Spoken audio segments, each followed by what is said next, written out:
Brother Sports Podcast presented by RambleOnSports.com. It is Wednesday, August 14th. I'm coming to you with a Villa jersey because we've got the EPL starting on Friday.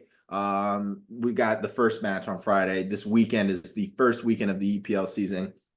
I'm loving what my new Aston Villa. Oh, look at this. See? Ooh, this little zero. It looks like I need to get a new kit because my Oh shit. yeah, so looks like I'm in need of a new jersey for the new season, but excited to see the Bill squad. We got Max and I here. Just your usual two brothers talking football. We've got FedEx St. Jude, UFC 305, AFC South, NFC West, SEC preview. It's going to be a doozy of a pod. But Max, it's just you and me. How are we feeling on Brentford and this upcoming weekend? Yeah, hoping for a slightly better season. Well, a way better season. We finished out relatively strong, but a bunch of injuries. Guys are coming back. Tony's here for now. Yeah. Just got two great signings. Well, actually, Thiago's hurt for like 8 weeks, maybe even longer. But Calver Hall, however you pronounce that, from Liverpool, just signed him officially yesterday or 2 days ago. Um, Big. Exciting stuff there. I'm ready. Rico Henry's back. I think Aaron Hickey will be back. Um, and Buomo will be full. So we'll be good. Oh yeah, dude. I'm looking at we've got so many new guys. Like Villa, we've got rid of a bunch of guys, Diaby, Douglas Luiz, a couple other guys that we've sold and been able to recoup a lot of money back. A lot of good young guys. I think Villa's thing now that they're in Champions League this year is just making deeper teams. So we had a pretty strong 13, 14 players last year. We've got a strong 18, 19, but allows us to kind of stay competitive in the EPL and stuff like that while also competing for Champions League. Still could be a couple moves that we might make, but of course, we got Ollie Watkins at the helm. So, and then of Oh, course, Old Faithful, the GOAT, maybe not the GOAT, I'd say behind Pep and Klopp, but Unai Emery is one of those dogs. So looking forward to that. Should be a good thing. I'm looking at my fantasy Premier League team. Need a big year from Eze.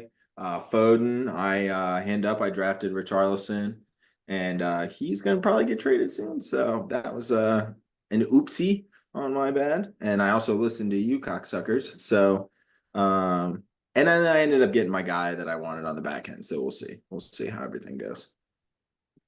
yeah, it'll be an interesting season. Let's It's let's all just beat City. We can't let them go repeat. no, I know. Hopefully, I mean Sean's not here, but for Arsenal's sake, hopefully they can capitalize this year versus last year having a heartbreak. But yeah, we shall see. I mean, you know how it is. Like you like your team that you draft in fantasy football. It's the same thing for EPL. You like them and then they suck or someone gets hurt. Vice versa. You don't like your team. That's how it works out. So Yep. yeah, got the EPL. We will be coming to you guys. We're not going to do any bets or anything this weekend. We're just going to enjoy our team's game, see how everything goes, and eventually we'll start feeding more EPL picks as the season goes on. But what we've got, Max? We've got 23 days till the NFL season starts, and that's Kansas City, Baltimore on Thursday. So we are going to get into some preview stuff here. Oh yeah. 23 days to the first day of the NFL season, 24 days to the Packers' first day of the NFL season. So looking forward to that. We are going to get into some nice season-long picks, but before we get into football, Max, let's talk a little bit of FedEx St. Jude, and then we're going to get into your bag, the UFC 305 card that looks great this weekend. But for those non-Dimpleheads, Dimpleheads know, but FedEx Cup playoffs for the golf PGA Tour that is now started. So we are only with the top 70 right now. Only the top 70 of the FedEx Cup points playoffs rankings made it. And then after this week, there'll only be 50, and then I think it's 25 for the final tour championship. So this weekend is at TPC South in Memphis, Tennessee. And the last person to win this tournament was Lucas Glover last year. So we do have some playoffs. It's a smaller field. Good opportunity for some betting. But any comments, Max, on the last weekend? The Wyndham Championship, anyone that, you really, really, really, really have been playing a lot of on our bets finally, doing really well, maybe even winning this past weekend. I don't know. Or is it just No, me? no, I mean, I was out and about in Chicago, wasn't really paying attention too much to it. Mm. Oh, so it's my guy who won, Aaron Rye, the guy. Finally. So let's go. Give him a Yeah. little claps in the group here. Thank you, Sam. You finally hit a winner that you're rooting for on the final tournament of the year before FedEx Cup. It only took us that long to finally get a winner on this podcast. Reason being, Mr. Scotty Scheffler, because none of us really wanted to pick him for just odds sake, and he fucked us. So, Yeah. shout out my boy Aaron Rye, finally give me a nice winning. I've been putting money on him every goddamn weekend, and so now I'm probably even on Aaron Rye Yeah. outright for the year. So I'll take my one, but dude played really well. Do think he capitalizes going into the FedEx Cup playoffs. He's just dialed in right now. And this St. Jude tournament at TPC Southwind, this course, if you look at like comp courses when you're looking at betting and stuff, it is very similar to Sedgefield from Greensboro last weekend in the Wyndham. So who knows? Maybe Rye can keep that momentum going.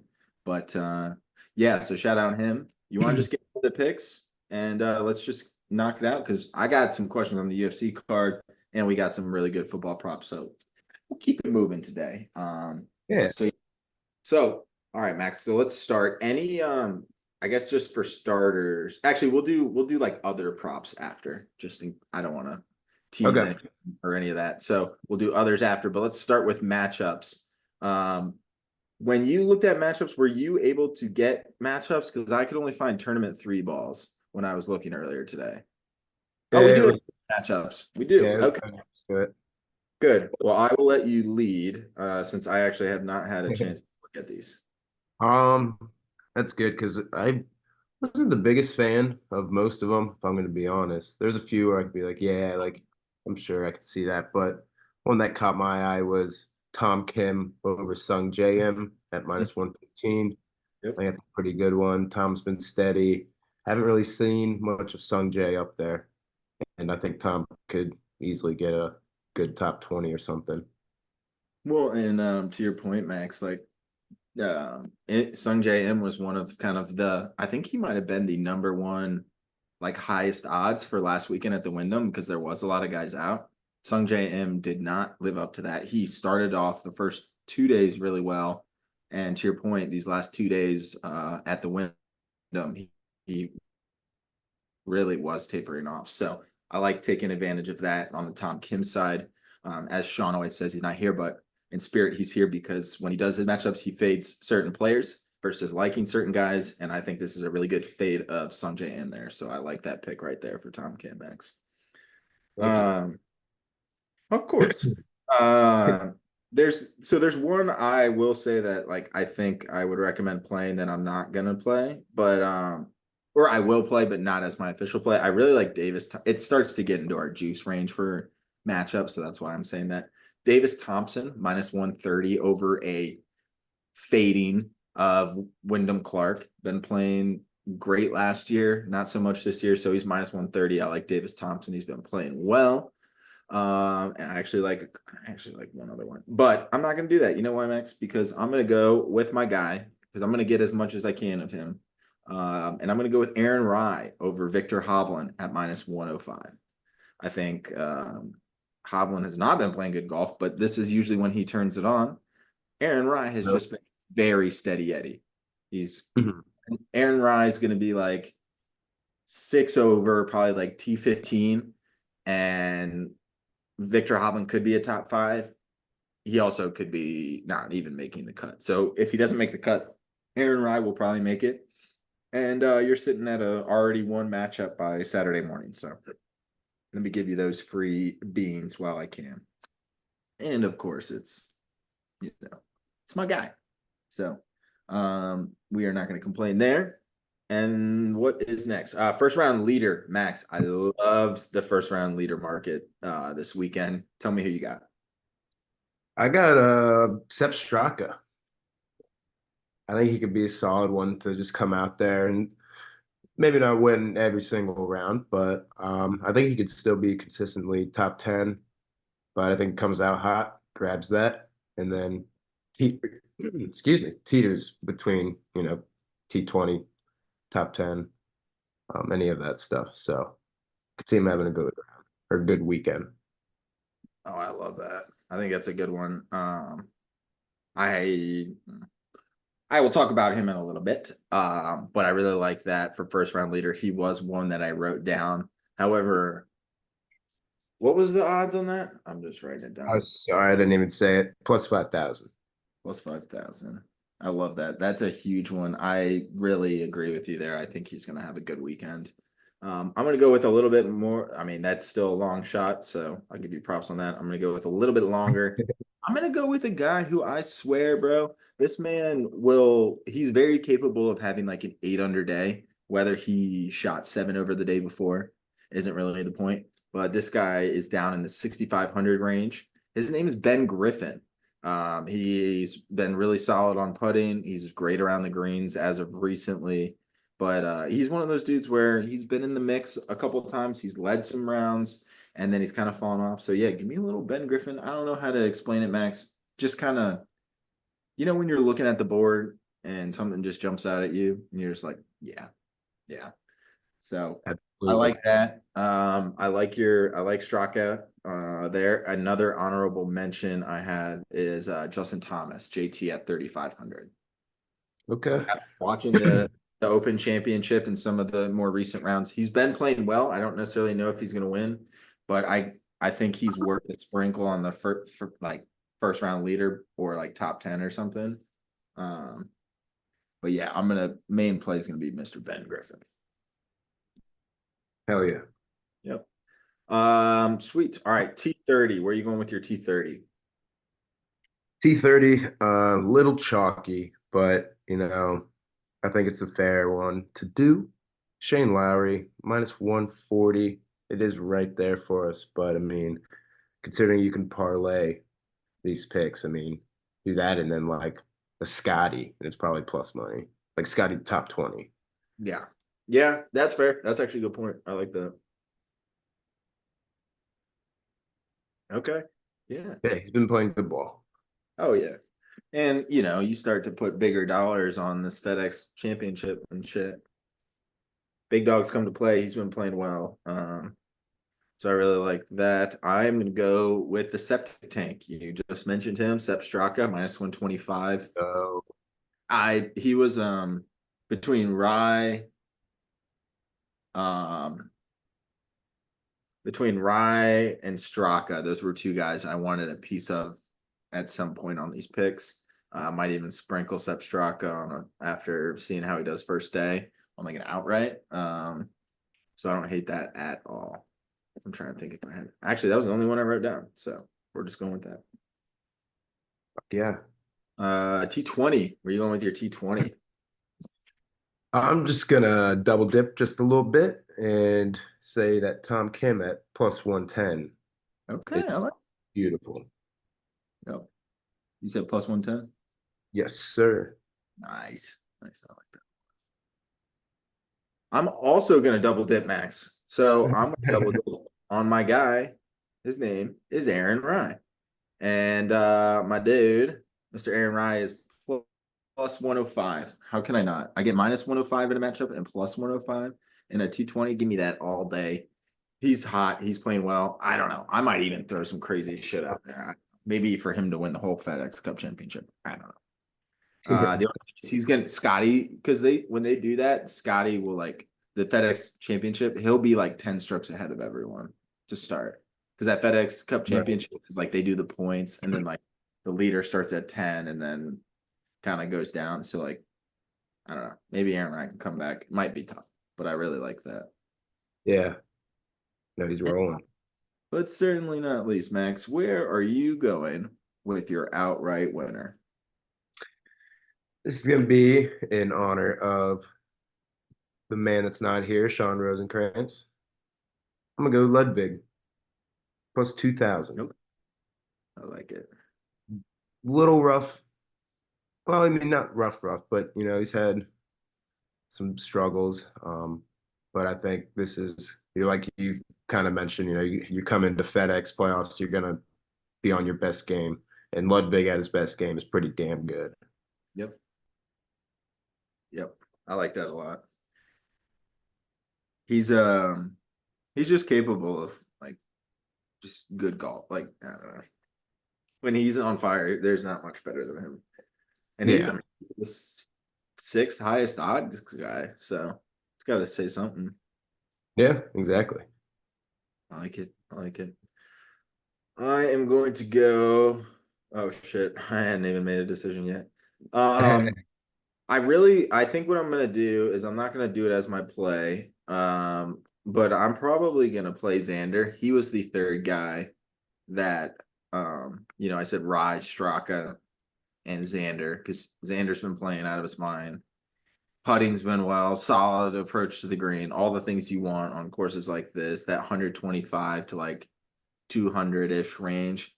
He's been dialed in. So I think I am gonna like play that in general. But I'm gonna go with another guy who I also said I want a piece of, and I was gonna do it for first round leader, but decided not to. His name, Justin Thomas, plus 3,500. He actually won this tournament 2 years ago. Zalator or 3 years ago. Zalatoris won it 2 years ago, and then Lucas Glover won last year. So JT knows the course. Historically, I looked at some stats. Historically, Justin Thomas is in the top 3 all time at this course. So he does know this course well. I think he's kind of one of those guys where it's like, oh shit, Justin Thomas. And then he's going to be towards the final group. May he fuck up on the final grouping on Sunday? Maybe, but you're going to be mad on Saturday evening when you're like, damn, I didn't get Justin Thomas at 3,500. He's at like plus 350 right now, like 2 strokes up. I don't know. Yeah. So we'll see. We'll see, but I'm going to go JT. I'm going to play some Xander. I am going to play some Aaron Rye just out of principle, but that is where I am going this weekend. Hell yeah. Hey, we got some good picks. Yep. Yep. I like the picks a lot. Any like other props? Anything you like that's not related to ours? Not really. Nothing that jumped out at me. Okay. As you know, I love our nationality props. So I have 2, and that's it from me. Corey Connors, top Canadian, plus 125. And Max, this one, I don't know if this will play for you, but the top continental European. And Ludwig is in that, actually. Yep. So Ludwig is an option. He's the leader at But plus 210. oh, so Rory's not in No. there. No. So no. So it's Ludwig, Victor Hovland, Sepp Straka, Alex Noren. So it's Sweden, Norway, Austria, Belgium, France, and Germany are the countries represented, at least in this year. So what I'm doing, I'm going with Sepp Straka. Nothing against Ludwig, but I like Sepp Straka. He's plus 550 to be the top continental European. There's only 8 of them. And so if he can beat out Ludwig and Hovland, then he should be all right. Dietrich's good, but yeah, just another Sepp Straka piece if you wanted something that was bigger odds, but maybe not like him to win the whole thing. So those were the only 2 I had. Should be a good little golf weekend. We've got a lot of other shit to talk about, but I think this will be start to get pretty competitive here, so I'm excited about that. Hell yeah. That would be good. Love it. Love it. All right, Max, let's get into your bread and butter here. UFC 305, headlined by DDP, Dricus Duplessis, and Israel Adesanya. How do you want to do this thing? You want to Yeah, that's pretty let me good. see. I'm trying to pull up the card right now. I'll just do the normal start bottom go up. Yeah, do it. Run us through it, Max. It's not the craziest prelims, if I'm going to be honest. Um, I'll start with the man that I've mentioned, I think 3 other times and have absolutely loved on him. Jack Jenkins from Australia, just an absolute maniac striker, just one of those crazy Aussie guys, got a mullet, mustache, just straight off a fucking Straight eucalyptus out the tree. outback. Yeah, Straight out of the outback. he's born in a eucalyptus tree. Kind of looks like a koala. Just an absolute ripped koala. But I mean, he's one of these guys. He's a Peyton Talbot. He's a Bo Nickel. Yeah. Odds are crazy right now, -900. I don't have any other crazy. Well, not crazy. I don't have any other like props. So I would say it's gonna be a 3 rounder, obviously. I don't hate like a KO knockout.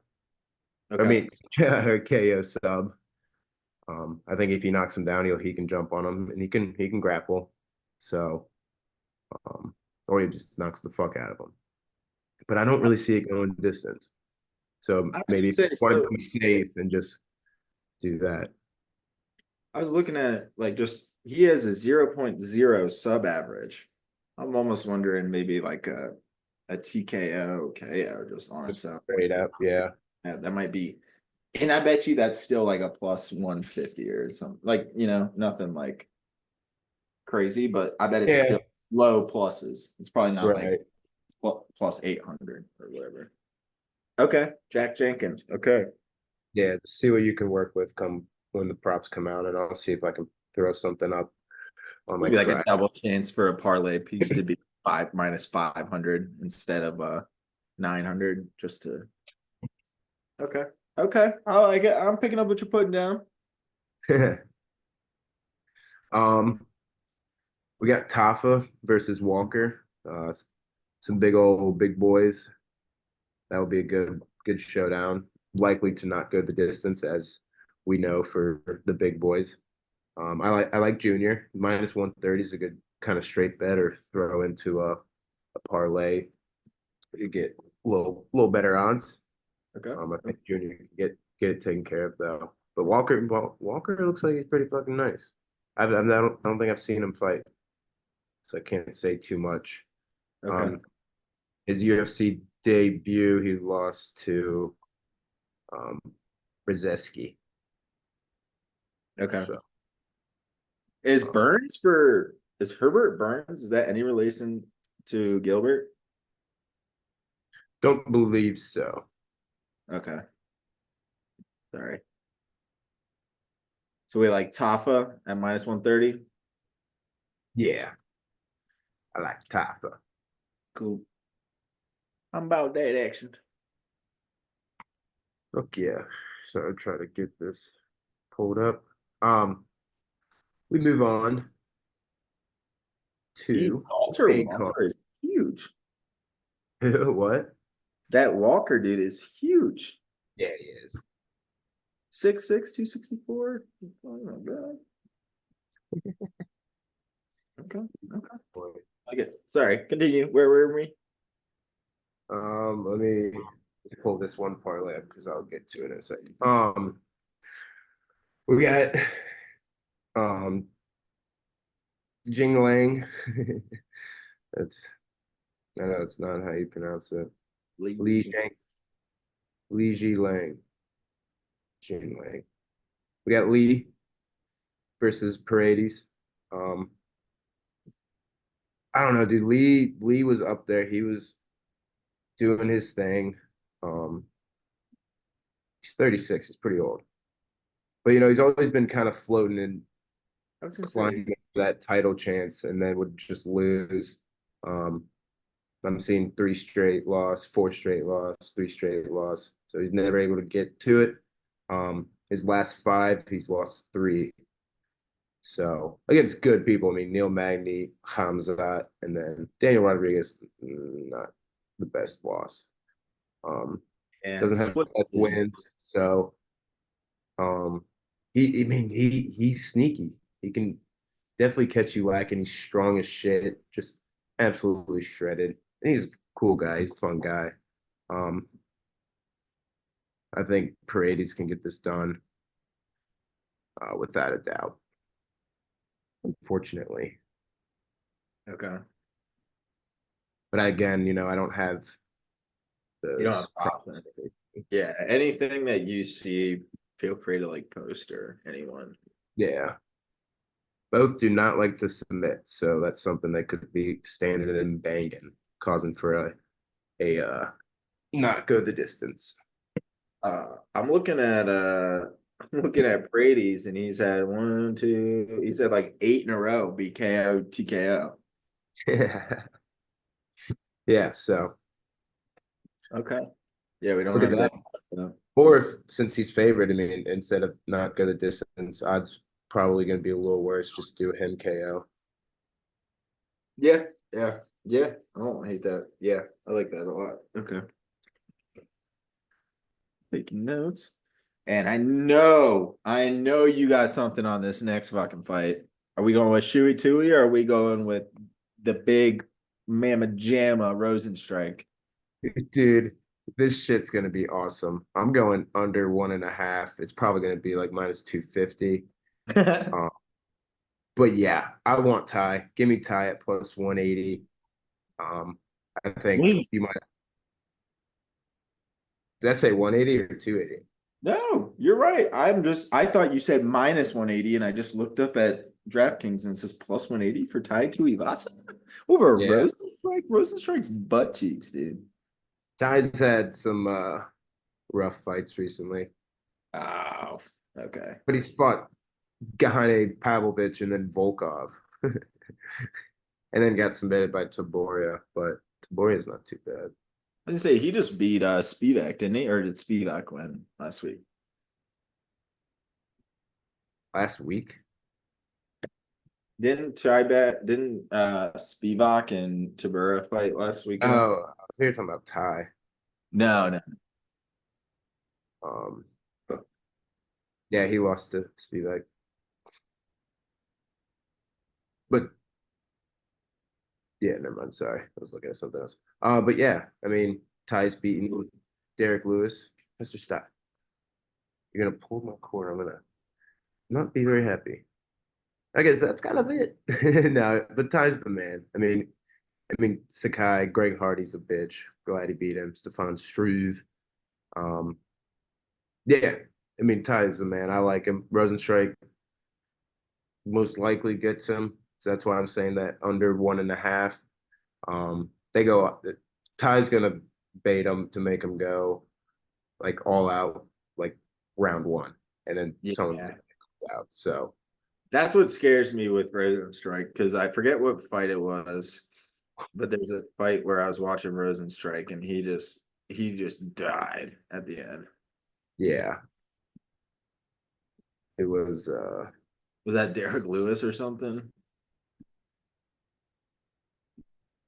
It was it was Gaizev, that big ass Russian, right? His last fight, where the dude was literally like dead. Oh yeah, why did they fight 5 rounds? Yeah, surprised they made it that far. Yeah, well, it's like UFC Fight Night, Rosenstrike versus Kazayev, but I guess if you're the main card, you're 5, even if it's not a title.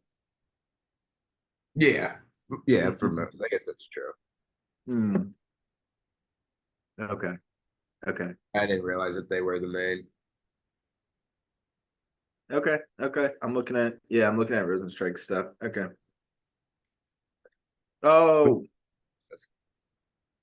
no, it was the Gane one, dude. It was the Cyril Gane unanimous decision in 2021.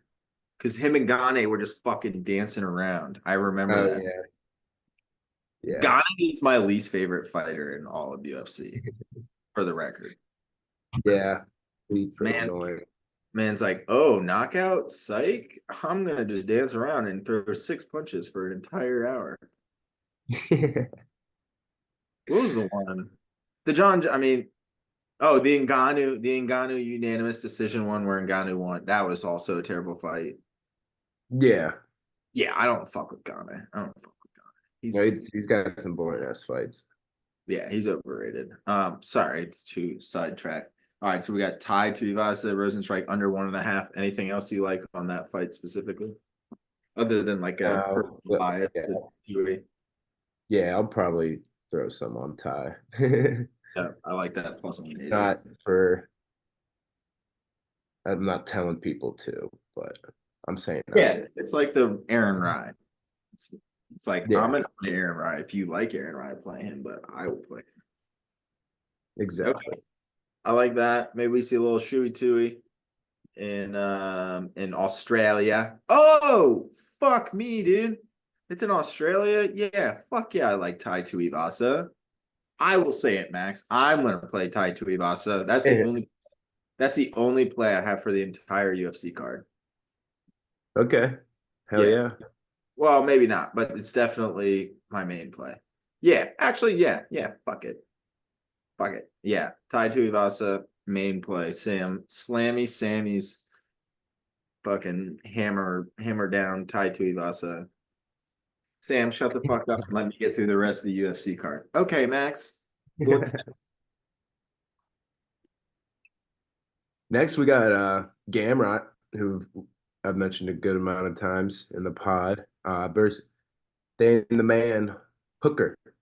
Um, Dan Hooker's crazy, crazy man.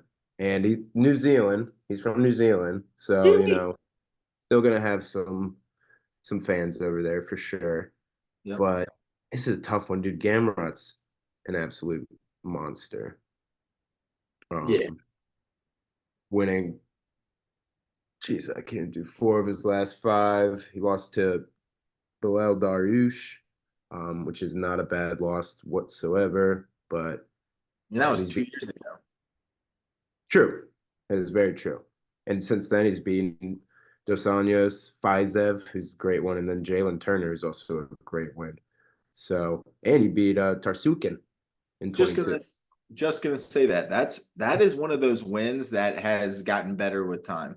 Yep. It's like, oh shit, you beat him? Yeah, I did. Oh fuck. Yeah, exactly. Yeah. Now he's all tatted up.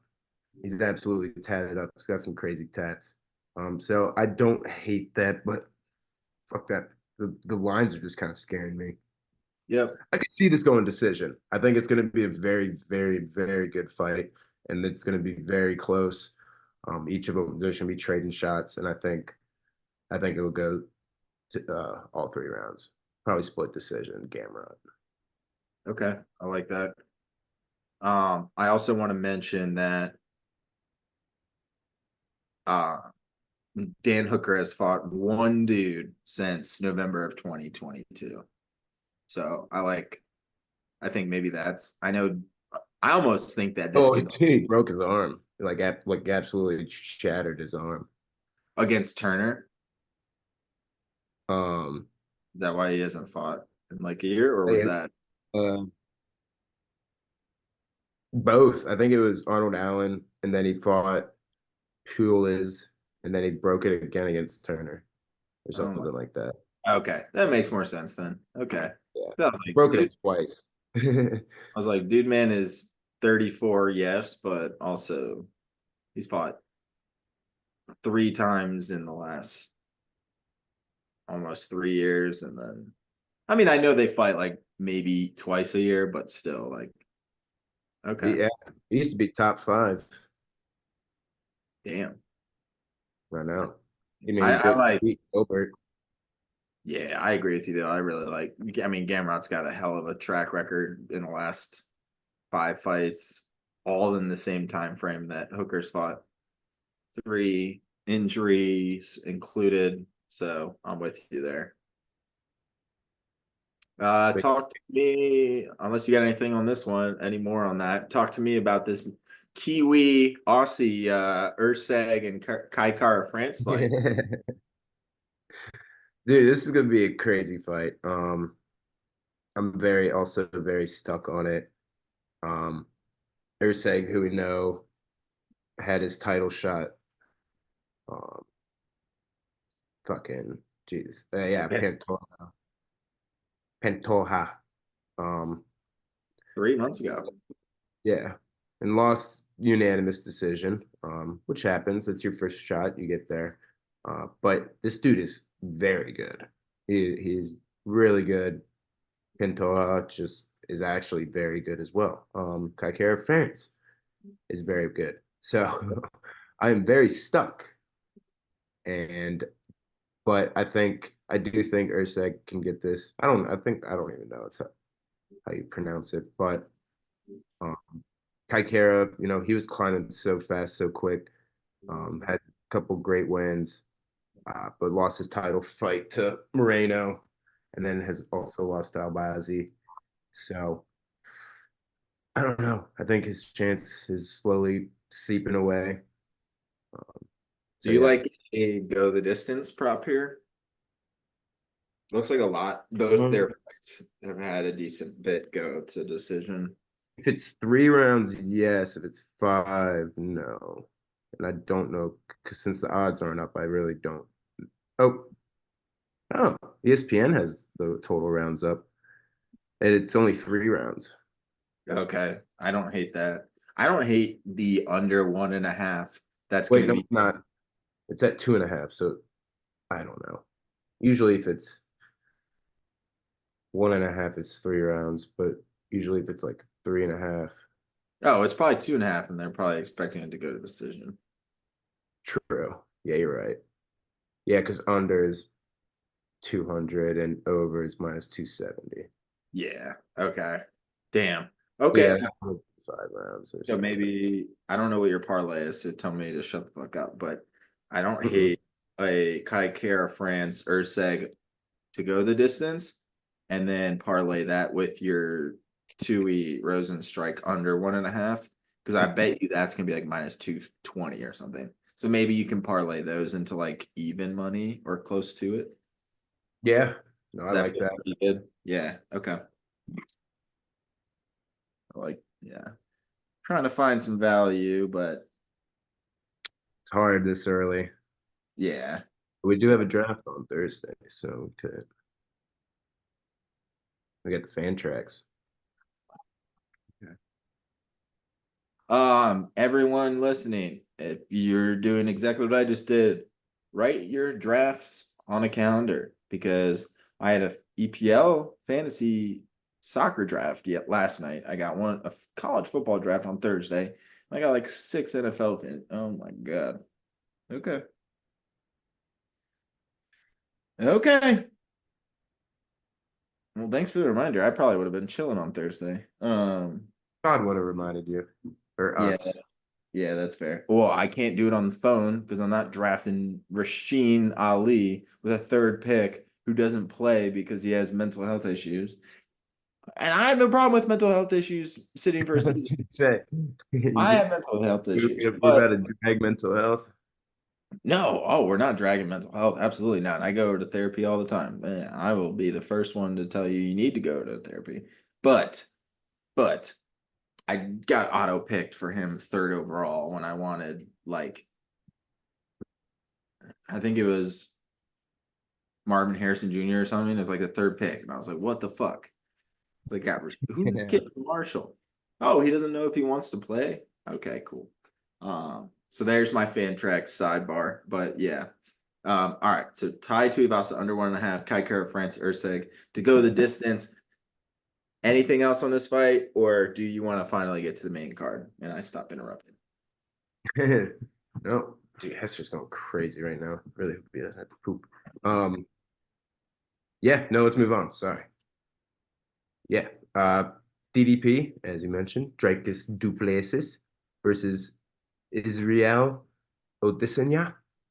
Um, that's the proper saying. Uh, I think Izzy's gonna piece this man absolutely the fuck up.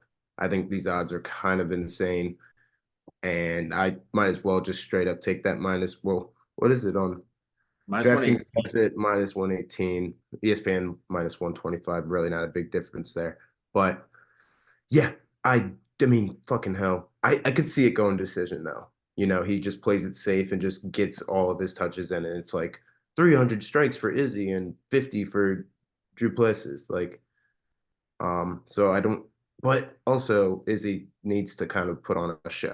So it's gonna be a rough one, but I'm just gonna absolutely hammer that money line. Yeah. I mean, dude, you look at Izzy's fight, we go back and we look at fight history or whatever, see who the last 5 fights are. Max, can you name me a card that we've reviewed recently that in their recent history or the recent schedule history had this many title belts next to each other? Because just so you know, this man has been fighting in only championship title belt fights since April 13th, 2019. For reference, that's UFC 236. Max, we are on UFC 305. This man has been only fighting title fights since then. He has lost 3 times in that. Got it back every single time, I'm pretty sure. The Jan Blachowski one, was that when he was doing a double? When he was doing the 2 belts? Yeah, he went up. That's what He it went was. up a class and then showed he got just absolutely laid on. I It's think Jan respect. beat him, right? I think Jan beat him, Jan Blachowicz. Yeah, Wahovich. Yep, in like 2021. And then he stayed with his weight class after that, right? Yep. And then he was like, all right, yeah. I mean, Yeah. dude, he just is not big enough. And he had a very like a big upset with Strickland, but the only other loss is Pereira. So he's lost to Strickland in a title fight, Pereira in a title fight, who Pereira might go down as one of the sneakiest, most underrated, most decorated for as many fights as he's done. Like the most efficient, successful UFC fighter is Yeah. probably be Alex Pereira. But other than that, a kind of a sneaky loss to Strickland, and then going up a weight class and losing to Jan. Like, dude, man, just he's been in the title fight. Sorry, Max, I'm doing your thing for you, but like Oh, please have at it. yeah, I was gonna say it's just crazy to me that Izzy is not more heavily favored just because DDP wins one fight against Strickland. Love Strickland, entertaining, hilarious, like fun guy to root for. Your only title fight is against him, who, if I remember correctly, like DDP, it was split decision. And I remember being like, Strickland could low key win this fight. Like, Yeah. if he wasn't, I wouldn't be like, he got robbed. But at the same time, when DDP won, I was like, I kind of get it. But like, other than that, yeah, DDP's beaten Whitaker. He's beaten some of these other guys. Dude, like, Max, I'm so with you, dude. I might do a tie to Ivasa and an Izzy one. That might be my fucking Hell crazy. yeah, dude. Anything else that you're looking at on this Izzy fight aside from just money line? Like, I know odds haven't come out, but anything else that like you're thinking about maybe playing when the odds are fully there? No, I mean, yeah, maybe like TKO decision, or maybe even just decision, low key. But Yeah. Okay. I love that. actually, no, fuck yeah. Izzy KO or decision? Those odds are gonna be fucking good considering he's minus 125. And Max, he hasn't had a submission win or loss ever. Correct. So I fucking love that. Okay. I mean, I'm all in. I'm all in. I love Pereira. Pereira is my favorite UFC fighter. And he the only reason he is because of the way he handled Izzy. Because Izzy he's up there too. But Yeah. okay, sweet. Fuck yeah. Just to recap, Max, I'll just recap the picks for you. You like Jack Jenkins over Burns, juice, parlay piece, however you want to say it. We like that to go in the distance when those odds come out. We've got Mr. Tafa over Walter Walker. We've got Praties over Li Jingliang. And then we like a Ty Rosenstrike under 1.5. You won't say it, but I will. Ty Tuivasa money line plus 180. We like a Ty Tuivasa Rosenstrike under 1.5 with a Kai Kara France Urseg to go the distance parlay. We'll get you those odds when they come out. And last but certainly not least, Izzy money line. Don't overthink it over DDP. Yeah, and I've got two Oh, money lines. Gamrot. Yeah, got and then Gamrot. You like money line Gamrot, but not no official plays, right? Yeah, well, I do have Okay, sorry. well, somewhat. It's like, yeah, I got one just go up and do it, and then one like, all right, let's just make plus money. Just Izzy money line, Steve Ursig money line, Tafa money line, Gamrot money line. Yep, plus 500. And then um Izzy money line, Jack Jenkins money line, and Urseg money line plus 240. Jenkins, Urseg, and who was the last one? Um, Urseg, Jenkins, and who for plus 240? Izzy Izzy. Okay. And then Izzy, Urseg, Gamrot, and Tafa, which is plus 584. love it. Love it. I love all of those Those could plays. probably switch around, consider like some props. I might sub a prop in instead of like a money line and stuff. Low key, I might it's probably gonna be a lot less juicy than 584, but I might switch out that Urseg with Jack Jenkins on the big one. Yeah, I mean, I'll probably do both because I like the no, I Jenkins know. I Izzy. know. I don't like having them in both.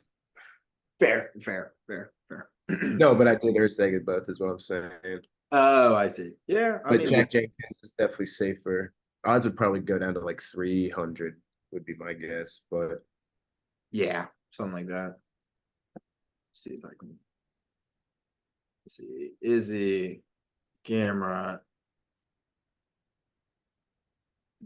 Tapa, and Jenkins. Plus 375, so nice. Izzy, Gamrot, Tapa, Jenkins, plus 375. ooh, fuck And that. that'll get you from 8 p.m. to fucking midnight. So So that'll hey, get you there. That's the other yeah, thing. Space it out. But there's nothing worse than if your first leg loses at 8 p.m. and you're just like, oh fuck. yeah, yeah, it does suck. All But righty. yeah, no, it's about all I got. Sweet. I love it. A lot of plays here. We've got the golf plays now. And now, Max, let's get to the gridiron. You see this little football right here? Oh, I'm so bad with cameras. I will never be legit. Like the weatherman, he's like, yeah, we've got California over here, and they're in a hurricane, and this it's like, oh shit, okay, he doesn't know what he's talking about. That was like a journalism thing that like you train because you see the little screen right here, and you're like, okay, here's where look, we're right. Oh, you're like, oh, and here is Virginia. They're getting some rain, and you're like, oh shit, Virginia's up here. So Somewhere in this area.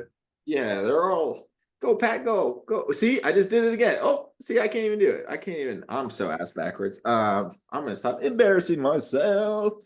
Um, love it, Max. Thank you for the UFC card. Let's get into some football preview. So anyone who's like, I just wanted the weekend picks from the brothers, you can stop right here if you want. But if you want to do some futures, you want to talk some football, and I'll be honest, most people here are listening to our football picks because of track record on the golf, because it took us the entire season to get one fucking winner. But aside the point, let's talk SEC football, Max. We are going into the beasts of the Southeast. And 9 out of the 25 preseason ranked teams are in the SEC. So, that being said, Max, a lot of depth, obviously, in the SEC. You've got Oklahoma and Texas as the new people here. This is their first season, I think. Yeah. Because Texas won the Big Ten. Yeah. So first season for Texas and Oklahoma in the SEC. Other than that, got ourselves the normal SEC. I'm just gonna open the floor, Max. We've got like the props and stuff and futures and all that good stuff, but let's just talk like who do you like? What teams in the SEC are you looking for? Let's just start there, and then we'll eventually get to our winners. Yeah. I mean, you can't mention the two traders that have left the Big 12, and good riddance to those scummies.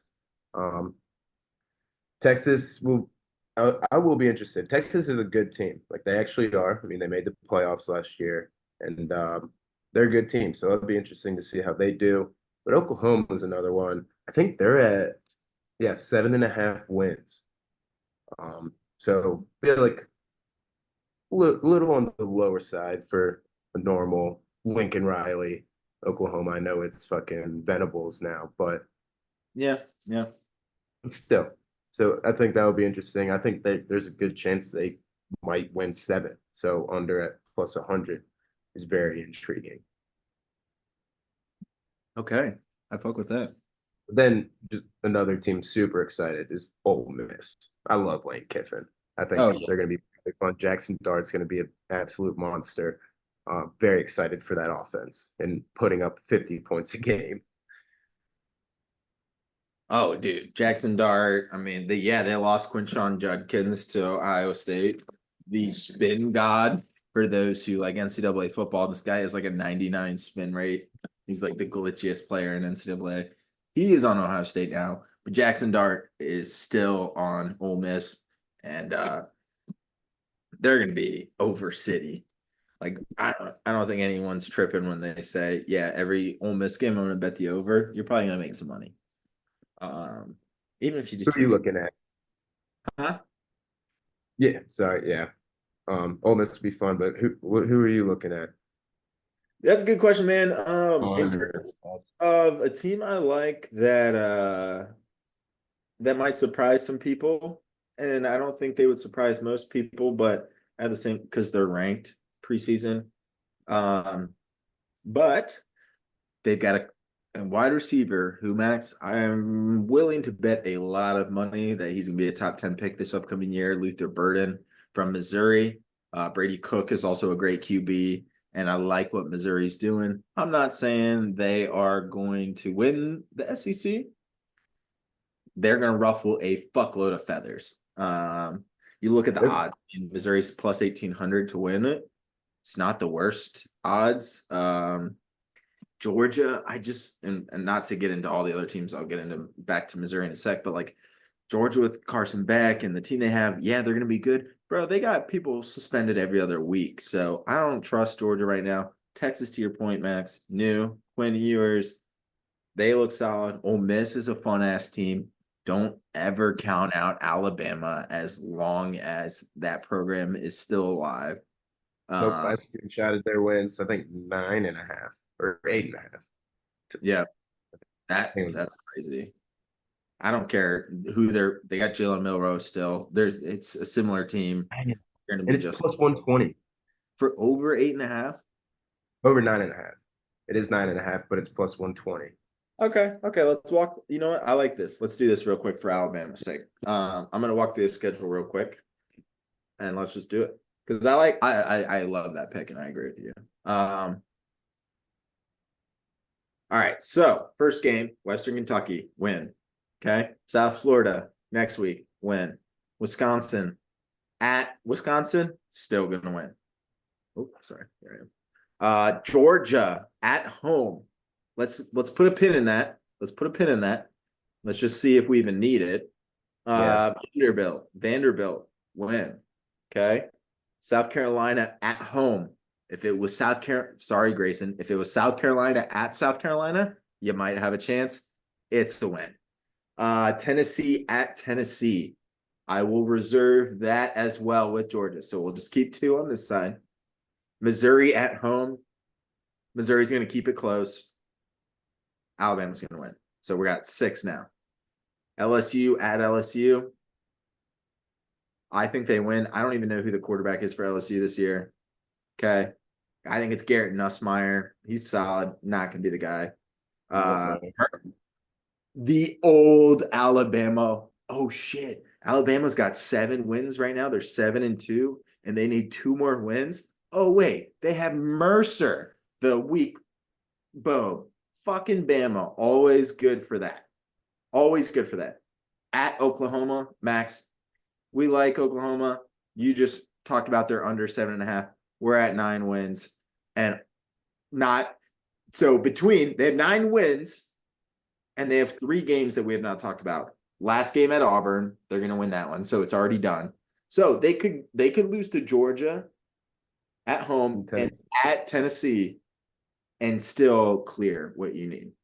I think they'll beat Georgia at home, and they might lose to Tennessee because those are back-to-back weeks. Yeah, they'll win one of those games, and let's say they go 1-1. because they're not going to lose to both Georgia and Tennessee. They'll beat one of them, lose to the other one. And if Mizzou upsets, If maybe. Mizzou upsets, you still have two. You still beat it. Yeah. Or even if you want to say LSU or something like, but there's And no. I forgot the Washington's head coach, but he's over there now. So I mean, it's not like it's like some random guy. No, I mean, if Saban didn't retire, like DeBoer is probably winning whatever division Washington's in now. Was it Big Ten? Yeah, they're Big Ten. Yeah. Washington could win the Big Ten this year. That's like the way they're looking. Yeah. Uh, so I love that. Okay, so I'm gonna write Bama over 9.5 at what? Plus 120. 120? Yeah, dude. Dude, I will bet Bama overs until I die. I don't care. Like this. What are you talking? Bama ball. What are we talking about? What are we talking about? Okay, sweet. Well, I'm glad we did that exercise because that was an easy exercise. If you're still listening, hopefully you've already locked that in. So like I said, excited to see Bama, excited to see Missouri.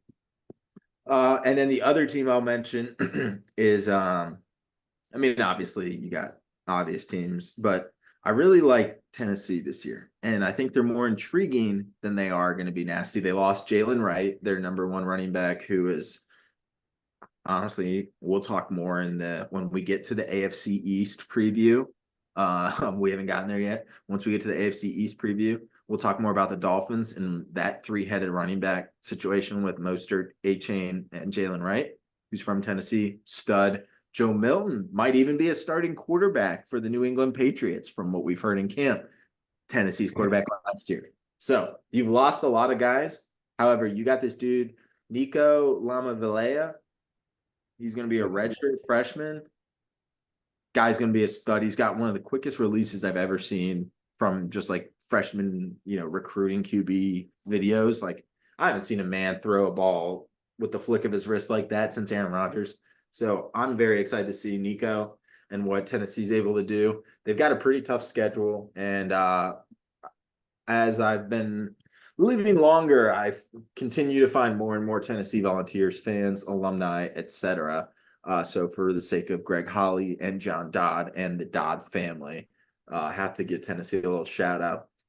They do have a sneaky game week 2 at home against NC State on the 7th of September. But other than that, Chattanooga, NC State, Kent State, and UTEP are their excuse me, are their like non-conference schedule. So Tennessee, I haven't looked at their over-under. Might be worth looking at, but That's I guess I'm allergic to Tennessee overs. I don't know. Sheesh. Probably need to eat some dinner. what? What? Huh? So that's Tennessee. That's SEC. Ooh, yeah, Missouri. Missouri's at 9.5 wins. I don't like that. I don't think Missouri wins 10 games. What? I was about to give you Missouri plus 175 to make the playoffs. You mean to make the college football playoffs. 12 teams. 12 teams, brother. plus 175? When you said that, I was like, what the fuck? That sounds way too low. But yeah, 12 teams. That makes more sense. Interesting. They've got a lot of SEC teams in there. They do. Ooh, okay, so Max, let's make a mental note that once we get through all the SEC previews and we do that week 1 college football when it's like lighter week 1, remind me that we need to go through the playoff like predictions. Like if there's going to be 12 teams, how many SECs? The past two. Yeah. So, but more so like how many SECs do we think? Kind of like after we do all the previews, how many? Yeah. Okay. Let's do it. Let's do our own. Yep, I like that because I like Max. I love Missouri plus 175. I'm just surprised it's not bigger, but you make a great point with the 12 teams. It might be like 5 SEC teams. I was gonna say while we are still talking about SEC, Ole Miss at minus 130. Mm-mm-mm. That seems tasty Yeah, that to does. go. And you know who we'll talk about last week, but we haven't talked about is the Irish. Yep. They Uh, also, I'll say it now, minus 160. I find it hard to not put Alabama at minus 110 in the playoffs.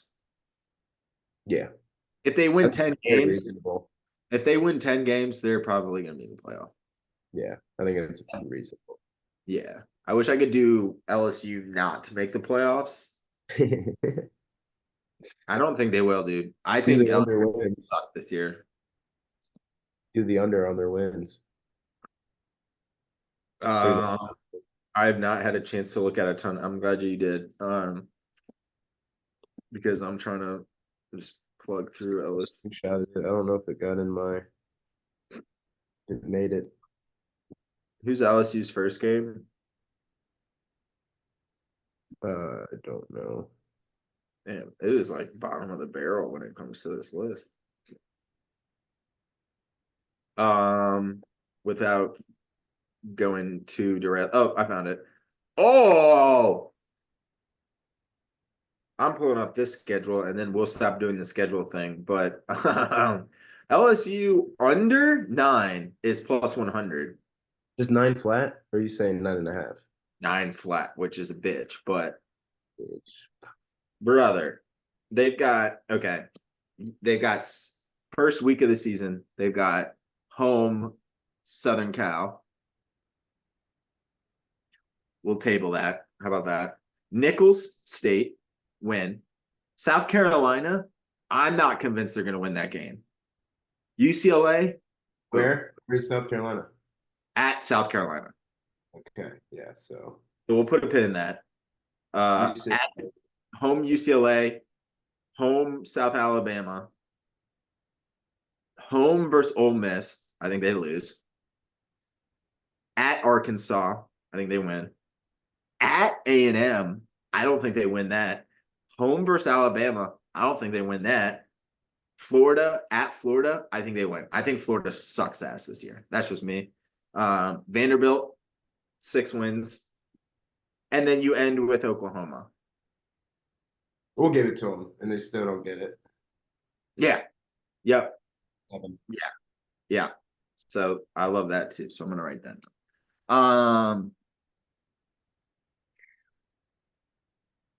Any other big teams we haven't talked about? I mean Georgia, right? Georgia. Should we talk about Georgia? Georgia, I don't know. Yeah, I am. I don't know. Carson Beck's not bad, but he's not. I guess I none of the quarterbacks have really been like, oh yeah, like holy fuck, he's the best player, like in the league or whatever. But I don't know. Max, if you're taking a quarterback, if you have to take a quarterback in this next year's NFL draft, who are you taking? And tell me why it's not Carson Beck.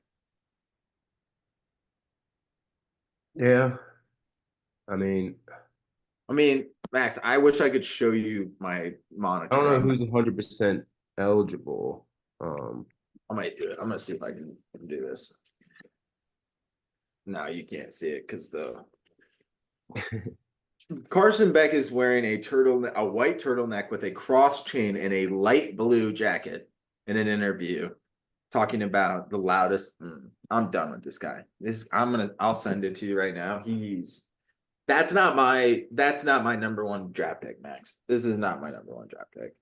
No, Yeah, let's see if I can pull it up. Can you see it? Nope. Okay, you can't see it. Forget that my background is like a weird little thing. I'll send it to you and you can just understand what I'm saying. But he Carson also Beck, pulled a semi Ray Allen. Actually, looked like a cringy Ray Allen. what, Really, like a weird tweet? yeah, Snapchat that got leaked. Some fucking like goober shit. He looks like a fucking goober, dude. Like, and bro, Georgia plays Clemson first week of the season. I don't like Clemson that much this year, but that's a shitty first game of the season. Oh, Georgia's doing the cupcake. They got UMass and Georgia Tech. Georgia Tech's always the end of the year, but Yeah, UMass and Georgia Tech to end out the season. Fuck you guys. bastards. They'll probably, yeah. I mean, Oh, we played Clemson week 1. It's like, shut the fuck up. fucking Clemson sucks. Yeah, dude. You picked the best year to play Clemson. They Uh, picked I guess, so. I mean, we talked a little Texas, but should we talk a little more Texas or A&M or Texas and A&M both lost their freshman running backs that were supposed to be nasty. Well, A&M's QB's nice. Connor Weidman, yeah. he's super nice. Um, It'll be good. and then you got South Carolina. You got the Peaky Blinders at QB. You've got Goggles McGee. Fucking can't see shit. Yeah. But you also have the biggest hack in all of NCAA football, aside from Quinshawn Judd and spin move, and it's Nick Harbor, who is 6'5", 235, a sophomore from DC, and runs a like 4.2 40. He runs track for the U.S. men's track team. Yeah. I don't even know what I'm talking about. But yeah, he's a monster. He's a hack. He's gonna be nasty. So and Rocket Sanders. So shout out South Carolina. Shout out the Cox. I don't know if they're gonna be super good this year, but We hope for Grayson's sake. yep. And then the only thing I'll note on Texas is they got Michigan at Michigan second week of the season. So Yeah, just interesting to see how good Michigan is. yeah, it's nice that you have 12 teams for the playoff, but I'll tell you what, you want that first round bye, and you sure as fuck don't want to play like Oregon round 1. Right. Which I cannot wait to get in the Big Ten, dude. When we get the I think Big Ten's next week preview. Big Ten's gonna be awesome. Yeah. So That's some good stuff. okay. Well, last but certainly not least, Max, if we are going to pick our winners for the SEC, looking at the futures board, who are you picking gun to your head as the SEC winner?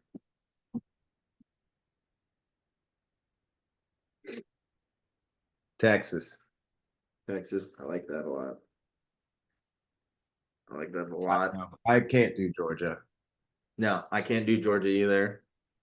And for that reason, I'm going to do what you want to do. So maybe I'll do a tie to Ivasa money line parlay and an Ole Miss SEC championship game winner. But yeah, give me Ole Miss. That's awesome. I was gonna do it too. I was. Yeah, exactly. See, I got you. I don't think Bama wins it this year. I think I could see Bama. I could see Bama playing Ole Miss or Texas. Or no, it'd be Ole Miss or Georgia. Wait, no. How does the SEC do their championship now? Do they just do the top 2 best records in the SEC, or do they still do divisions? But they still did division. Okay. The fact that you're asking makes me feel like it's the best 2 records now. Did it change? It's always been division. No, it has been, but now that they added Texas and Oklahoma, I didn't know if they changed that. Okay. If it is East versus West, I could see Bama playing like Georgia or something, but it's not. Hold on. No, I gotta look it up because I don't know if there is divisions now.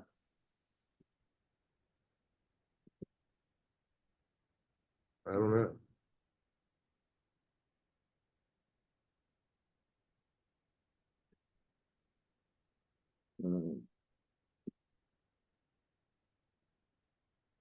I just want to see the divisions.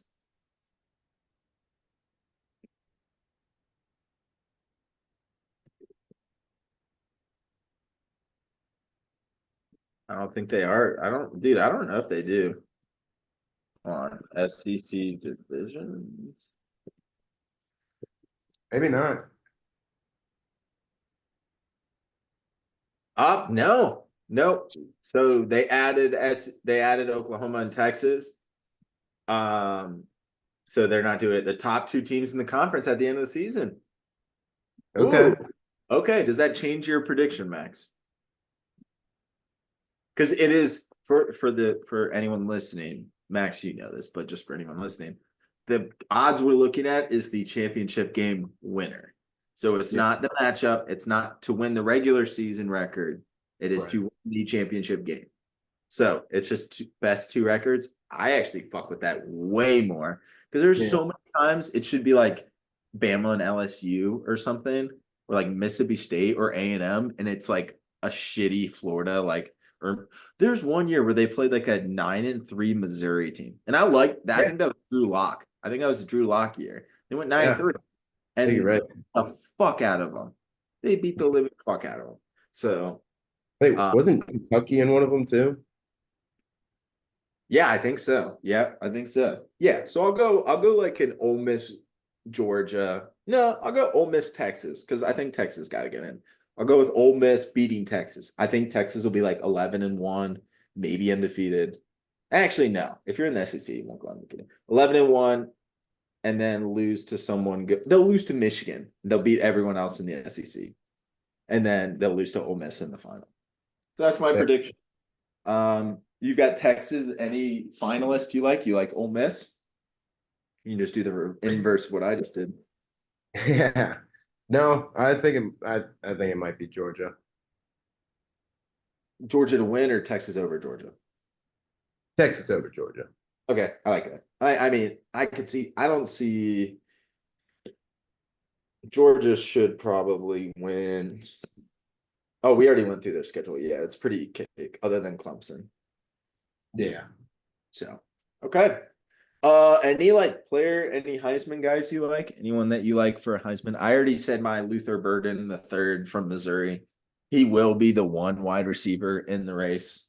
But other than that, I really don't have much. I could see Milrow, but anyone you like want to peg as a potential Heisman finalist? No, but I was talking to cousin Jack brought up Jackson Dart as a sneaky guy. I was like, Oh, he'll put up numbers. yeah. Yeah, he's big on Jackson. So I do like that as well. I could see Jack being into Jackson Dart. It's like a very bro-y, just chuck it and fuck it QB. Yeah. I mean, he's not chuck it and fuck it, but the way it's like the Brett Favre. It's like, yeah, well, like, but it's like less Brett This is a Favre. natural gunslinger. It's just Yeah, thank like you. yeah. Yep, I love that. I love that. Okay, I will say that. Yeah, I'll go with my Luther Burden pick. Yeah, so that's what I got there. You want to get to NFL, Max? Because it's the last, but certainly not least, because that's all we're going to be talking about. That's why we talk about everything else first, because in 23 days, all we're going to talk about is fucking football. So, NFL, Max, let's do NFC West first. Reason I say that is I feel like the NFC West is a little less contentious from a like prediction standpoint, but I feel like there is some good like prop individual seasonal value. But when you look at the NFC West, you've got the Niners at minus 195 to win the division, best odds of any NFL division winner at not best, but you know what I mean, like lowest, like most favorited. Um, you got the Rams at 330 behind, Seattle at 700, and Arizona at 1300. Without getting into the wins or anything else, is there anyone you like to potentially compete with San Fran, or is it San Fran's division to lose? Yeah, I think it is ultimately their division to lose. Um, I don't hate the Rams. I think if they can kind of get shit Yeah, working, I mean, they had a very good draft in my opinion. Kind of replaced Aaron Donald very well with Verse and his teammate, fucking Braden Fisk. Fisk. Yeah. So Yep. they're going to be fun together. Probably won't start right off the bat, would be my guess, but maybe not. I don't know. But that offense, still very solid. It's still Sean McVay. They could stir it up a little bit, but yeah, I think the Niners take the cake. I like that too. I have no disagreements there. Same exact boat. I think if the Rams were in most other divisions, I would probably think differently. Like they win, we already did it, but they win the NFC South. Like I like them better than anyone in Falcons, Panthers, New Orleans. Yeah, Like I like them better than anyone there. I even like I don't I think our division in the NFC North is pretty competitive. I think AFC North is pretty competitive, but even in we're gonna get into it in the AFC South, like I could see the Rams competing there. I could see the Rams yeah, basically beating everyone in the AFC West except the Chiefs. I see the Rams being competitive everywhere else in yeah. that I mean, even regard. like you could even throw in AFC East. Yep. And that's why they're plus 330 versus the other guys at 700 and 1300. Right. But at the same time, I agree with you there. Now getting into just like over under wins totals to get into the Rams specifically, a 9-8 season would win you an over 8.5 at minus 160 for the Rams. I'm trying to pull the schedule, and since it's 17 games versus the college football like 12, we don't have to go through every game. But um, I do I do like the odds of the Rams going over 8.5 wins. I don't think they beat the nine. I think they could maybe beat the Niners once, but I think they easily beat the Seahawks and the Cardinals at least once. Yeah. Um, they do play the NFC North, so that makes it tougher. So they've got Lions, Bears, Packers, Vikings. Um, Kansas Tigers and Bears are mine. oh yeah. They do play the AFC East as well, Max. So they actually have a tough little schedule. Like when they're not playing their division, they're playing Bears, Packers, Lions, Vikings, Dolphins, Jets, Bills, Patriots. Uh, I Yeah. don't know. I'm kind of reconsidering, but I feel like they should beat the Cardinals once, could beat the Bears, Vikings, Raiders, Seahawks, Patriots. Yeah, it'll be close, but I think they win. It's a little too close for minus 160. How about that? That's what I'll say on that. Fair. Yeah. I mean, Lions, Packers, Niners twice. That's 4 games. They could easily lose to the Bears like week 6. I wouldn't even be surprised. Like, We beat them before when they went to the Super Bowl, but they came to the Windy City yeah. and could not hold on to the ball. Let me It's see. hilarious. And that They was are the in best Chicago. season we've had in years. It's in Chicago in September though. So could be the case. They're also in New York, playing the Jets on December 22nd. So that won't go well. I'll be a little frigid. And Max, you know who's gonna need a win really, really, really bad around that time? The New York Jets and Aaron Rodgers. Yeah. They're gonna need like that'll be like you need to win every game in the rest of the season to win out and go to the playoffs. And Aaron Rodgers will be like, "Oh shit, do I?" And then he'll go win all the games. Um, it's going to Max. We haven't even talked about it. We didn't even address it in the Packers preview. It's going to be very tough this year to watch Aaron Rodgers play because I didn't get to watch him in a Jets uniform last year, so I still have not fully processed this. Like you break up with a girl, she does her single thing for a year. You don't really know what's going on, so you're not worried about it. You don't see shit on social media. You're like, whatever. And then like a year later, they're in a relationship with some really hot guy, and you're just like, oh fuck me, god damn it. So insert hot guy Aaron Rodgers, insert the Jets, and I still love my Jordan Love. I'm very happy and content with my Jordan Love There relationship. he is. A lot of money. Shit, what's he doing over there? What's Aaron Rodgers? Why is he doing well over there? Why is he not taking me out on dates like he used to?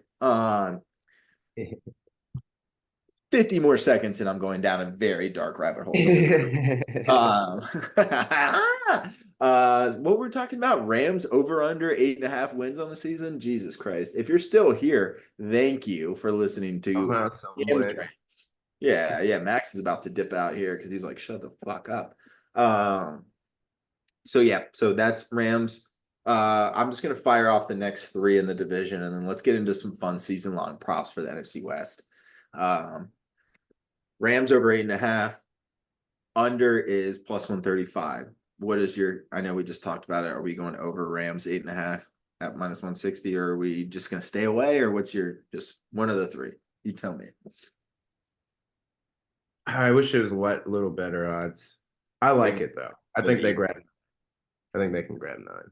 I think it's going to come down to the very end of the season. So I agree there. Seattle over under 7.5. I like the under 7.5 at plus 130. I kind of do as well. I think they hit 7 or 6. And then what I will say is the inverse. I think Arizona goes over 6.5 at minus 150. They could win 8 games. I don't hate Kyler Murray, Trey McBride, Marvin Harrison Jr. I mean, I don't hate it at all. Yeah, yeah, James I do Conner, I like think, is still 7-9. there. Yeah. So sounds like and then last but certainly not least, I'm hammering this over, but Niners over 11.5 wins plus 105. Yep. Easy. Easy. So okay. Sounds like we're on the same page. Oh, excuse me. Cool. All right, Max. Well, talk to me about some. I know we put a bunch out there, but talk to me about some season long props that you like for the NFC West. Anything that's got your eye particularly. Excuse me. Yeah. I guess this is just really 49er. Well, no, there's a few, but Debo, 800.5 yards for regular season receiving, minus 125. I don't hate that at all. I know he's a guy that is in the backfield a lot, so he gets rushing and it takes away here and there. But I think he could grab 1,000 if that offense is rolling like it should be. Yep. And then also Kittle, 750.5. So plus 100. I mean, Hmm. I yeah, like one of the it. best things in the league with Brock Purdy. As long as he's gonna stay healthy. I mean, he loves Kittle, so I don't see him not getting 800, 900. I didn't even that didn't even clock my radar, but according to my model, let me just see what I had at Greg Kittle. Jesus Christ, pardon my take. Um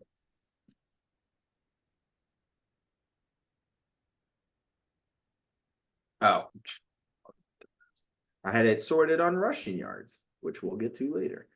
Um 879. Yeah.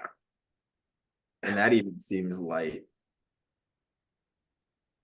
Okay. Fuck Yeah, yeah. DraftKings has him 850, so yeah, money. No, I love that. Okay, sweet. Hell yeah. I love that. George Kittle, 750 plus. Anything else, or were those the two big guys? Um, Receiving wise, yeah. Or just any other Really, props you have for the division? Doesn't have to be just receiving. okay. Then yeah. I'll give you two more, just so. Wait, what do you have? I don't want to take some of yours. Actually, I don't think you had it. I'd say you. Purdy, 28.5 tutties, passing tutties, is plus 115. It's a little close because I know they got Christian back there. And Christian rushing yards, 1,150.5 at minus 110. Okay. Okay. So that one be close. Again, he's a big receiving guy as well. So um, but dude, I don't know. Something about this. The Niners, I think, are just gonna come out guns a blazing. They might run it to the Super Bowl and not choke this time. Yeah. Yeah. I don't I agree Like with one you of those there. teams that's just been knocking. You're like, ah. I don't know what it is. You just can't finish. I mean, NFC is kind of weak this year. There's some good teams, but when you talk about Super Bowl contenders, there's like five teams on the AFC, and there's probably like three. And I would even argue that it's two. I'd say the Niners and the Lions are probably Super Bowl bias removed. I think the Packers could win the division. They could sneak into a conference championship. They're not going to be the Niners. They had their chance to beat the Niners was last year, and they blew that. And so I don't think the Niners, like, I feel like they step on everyone's throat this year. I could see them going like 15-2. If I'll Yeah. be honest with you. Like, I could see them just fucking up people. Um, so I really like that. I think Purdy's going to be a big part of that. Just to continue on your, unless, did you have any more? Nope. Just to Okay. continue on the Niners thing. Um, Brock Purdy, 4,000 yards or more, plus 110. I think you said his exact yardage was like plus 115 or something. Was that? Purdy, I had his tutties. Oh, tutties. Okay. So him to just like, not just, but him to throw 4,000 yards is plus 110. I really like that. McCaffrey, these are kind of funny, but kind of crazy. McCaffrey to have 10 or more rushing yard or rushing touchdowns, minus 185. That's insane. That's really juicy. That is And wild. what's even crazier is his five or more reception touchdowns is minus 135. So the man is basically like odds are he's going to have 15 or more touchdowns Yeah. total. So something to keep in mind.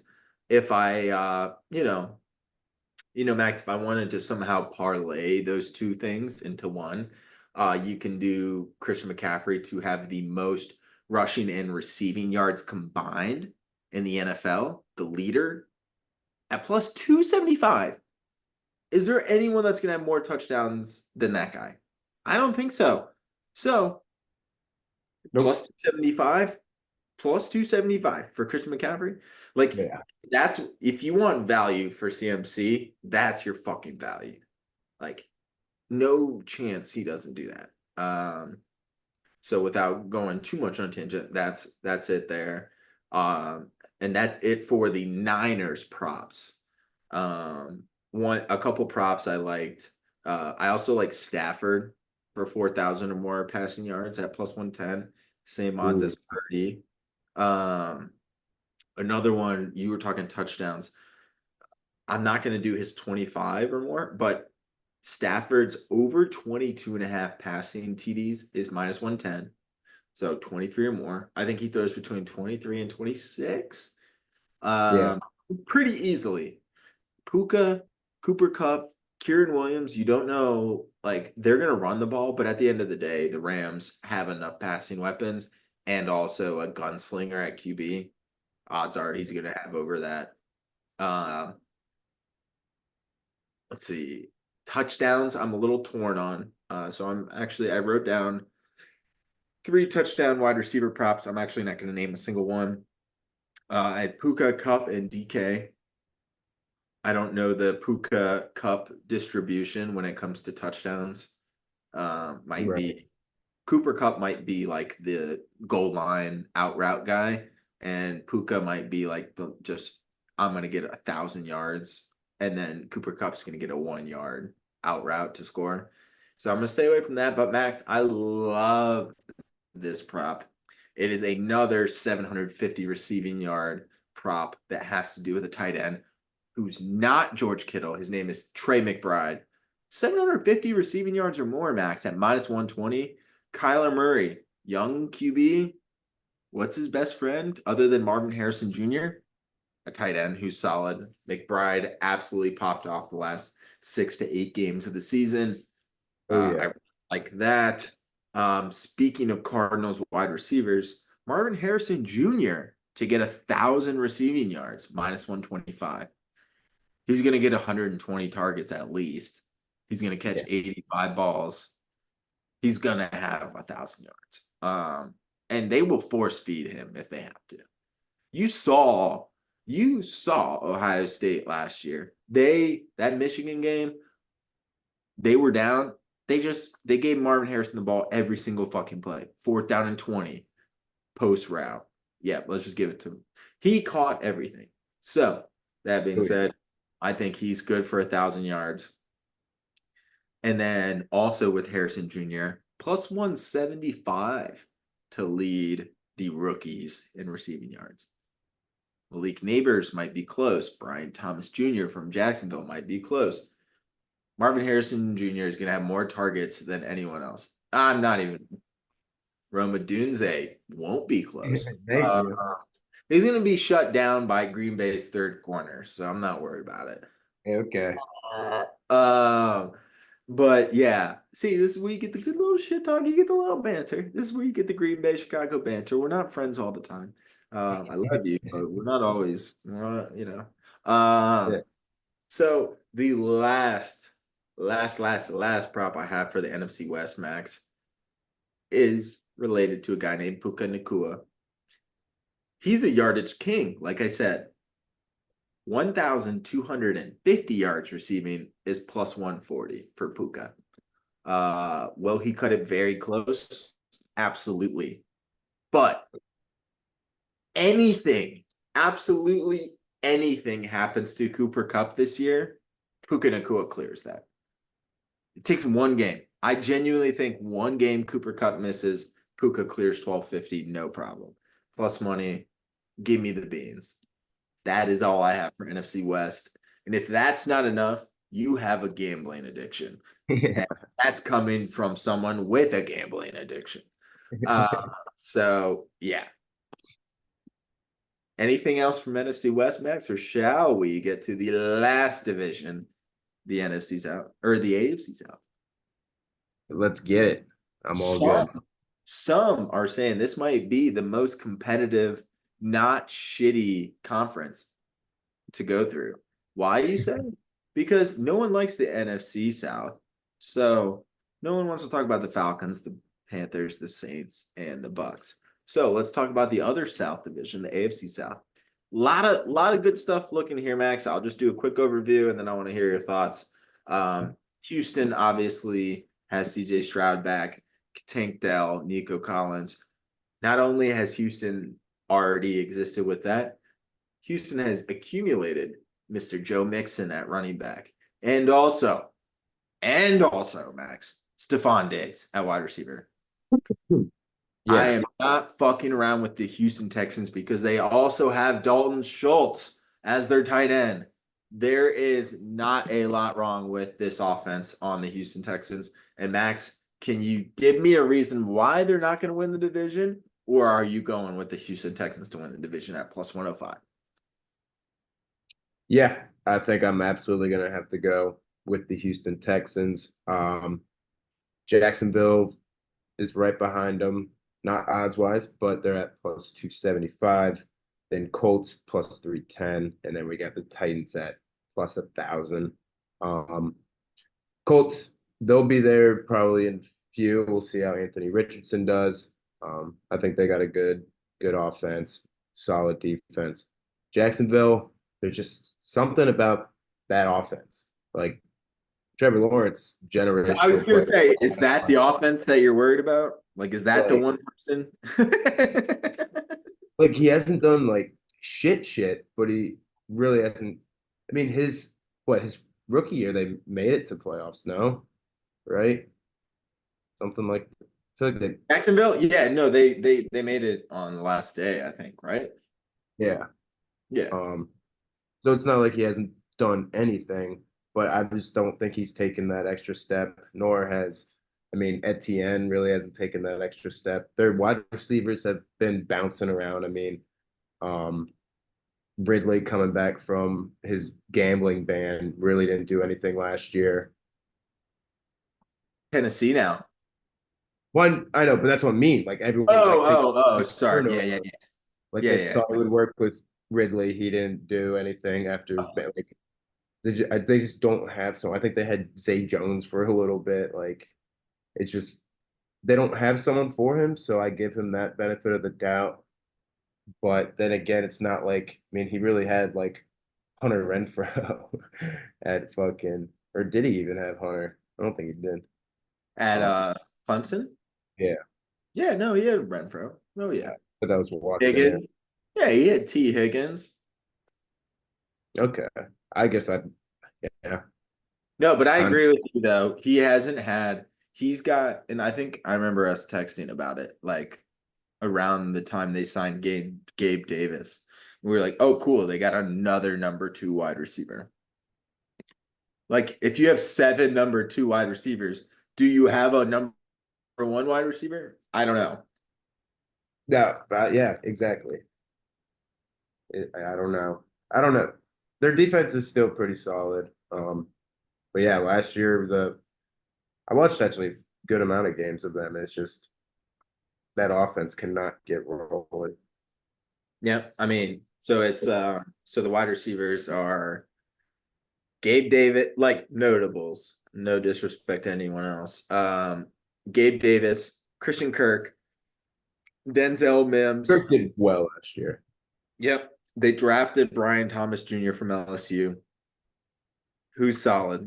Yeah, Parker Washington, if you remember him from Penn State, he got drafted very early and then let go, and then that's it. Like they've got Evan Ingram at tight end. who didn't do anything. No, he got a lot of targets last year, not a lot of touchdowns. And that's a very big tight end thing. And then running backs, it's Etienne and Bigsby. I mean, to be fair, you've got Trevor Lawrence at QB. You got Mac Jones behind him and CJ Beathard, who are like backup kings. So Yeah. Yeah, so I just can't get behind that team. Give me Houston at plus money all day, every day. Max, can I interest you in something a little juicier and maybe more to what you're saying now that I know you're on the same page as me? Yeah. I might play this as my favorite play of the AFC South. Uh, you can do exact outcomes on division winners. You can even do exact number one, two, and you don't have to get number three and four right. So let me give you this, Max. Houston wins the division, but you know who comes in second? Not Jacksonville, not Tennessee and the Mayo Man. And it's number two. It's Anthony Richardson and the Indianapolis Colts. That's plus 450. So you have Houston to win at plus 105, but Indianapolis right behind Jacksonville's tail, and you can add them as number two at plus 450 versus anything else. I'm I like fucking that. I'm fucking in love with that. I think I'm not even gonna lie to you. I wish I could also add into that Indianapolis is no more than two games away. Like if Houston wins 11, Indianapolis wins no less than 9 games. Like they are going to be right on Houston's tail. I think it's more competitive than it. Like Houston's not going 13-4. They've got Mixon new, Diggs new. Yes, they have Tank Dell, Nico Collins, and all that. It's going to take time for Diggs and Stroud because the way Diggs is he demands a lot. Stroud will be giving it to him, but it's going to be at the fault in the beginning. Like they might go like 2-2, and then they're going to win like 8 games and then lose a couple more, and they'll be like 10-7. And then I think Yeah. Indianapolis is like I think Houston wins 10 games. I think Indianapolis wins 9 or 10 or something like that. I like it. I just wanted to bring that out because it sounds like we're on the same page. I am very much more on the Anthony Richardson train right now than I am on the Trevor Lawrence train. Also, Colts, I think by giving away their NFC final or AFC finalist banner, giving that away, getting rid of it, I Do think they they get just lifted a curse. I think they just lifted a curse.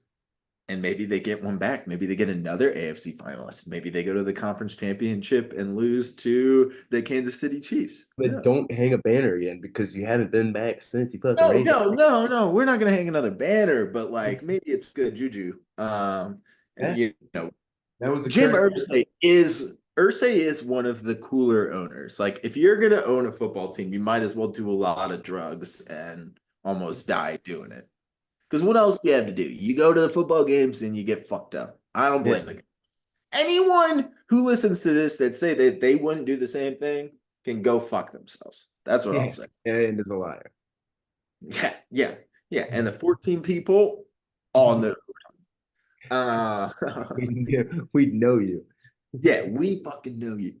Dump a bag in front of you. Tell me you're gonna walk away. Yeah, whatever. So let's get into some wins props.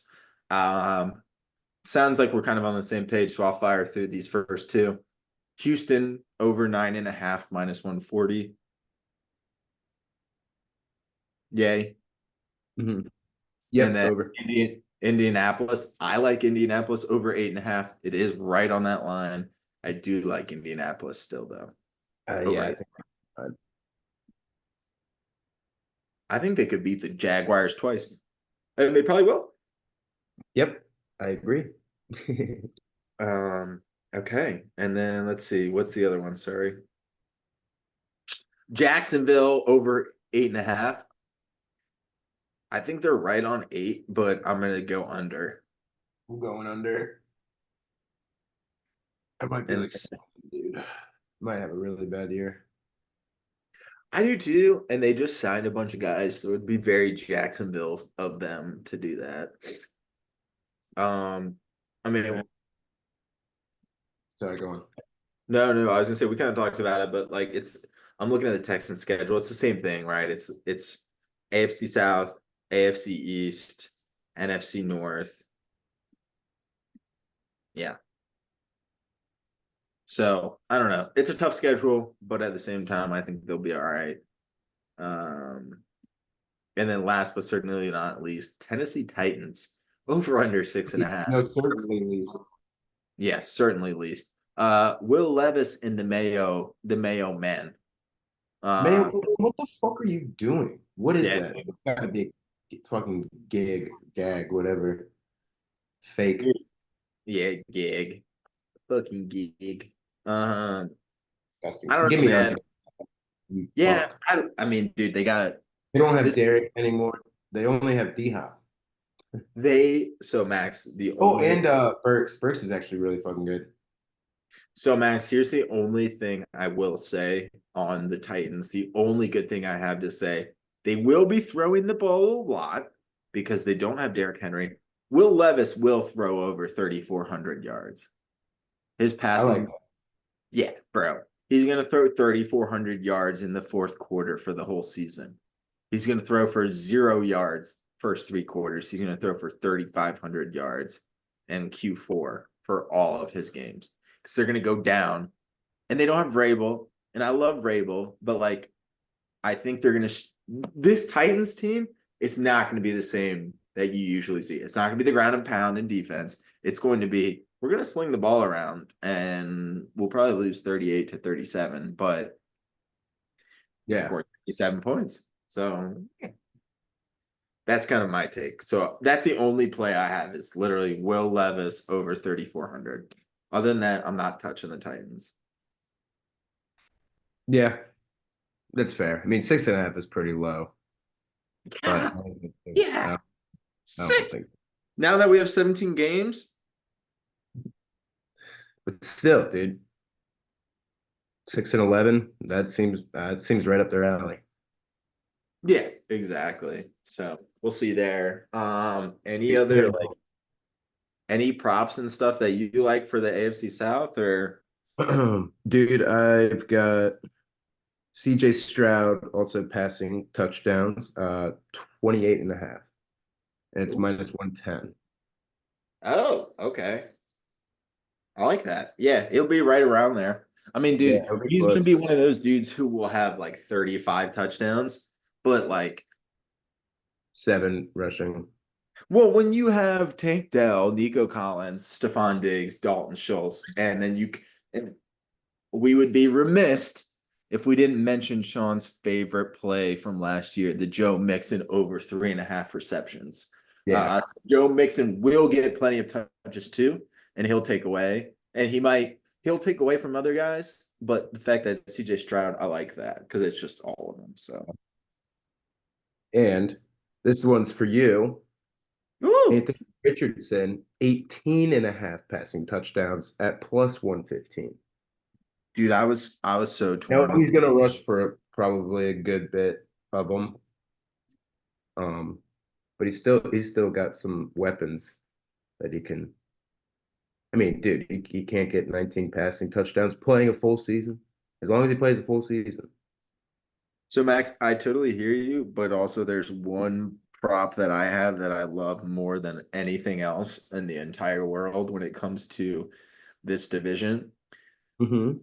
And it has to do with Anthony Richardson having 10 rushing touchdowns at plus 225. He, dude, if you look at it, Max, he was in the top 10 in the entire NFL for odds for most rushing touchdowns this year. Damn. The guy hasn't even really played. So they know what's He's about to come. So that being said, Max, I do agree with you. I agree that 18 and a half is what the number is going to be. But I'm also going to play the other one because you know why? Anthony Richardson is going to have a monster fucking year.